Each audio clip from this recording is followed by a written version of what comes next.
জয় রাম, জয় রাম। গুরু কৃপাহি কেবলম। গুরু যে বীজ দেন, সেই বীজের সঙ্গে বাস করিতে হয়, উহার সঙ্গে ঘরকন্যা করিতে হয়, উহাকে ভালোবাসিতে হয়। গুরু নৌকাটিতে ঠেলা দিয়া দেন, পরে শিষ্যকে দাঁড় টানিতে হয়। নতুবা শুধু গুরুর ঠেলাতে চলিতে হইলে শিষ্যের অত্যন্ত কষ্ট হয়, কারণ সে সামলাইতে পারে না।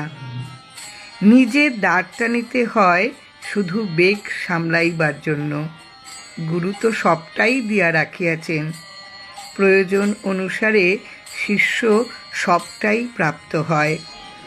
বাহির হইতে শক্তি সঞ্চয় করার কি বিশেষ কিছু লাভ হয় না, সাময়িক একটা উল্লাস আসে মাত্র, পরে অধিক ধাক্কা লাগে। তখন প্রথমে যেখানে ছিল তাহা হইতে অধিক নিম্নে পড়িয়া যায়।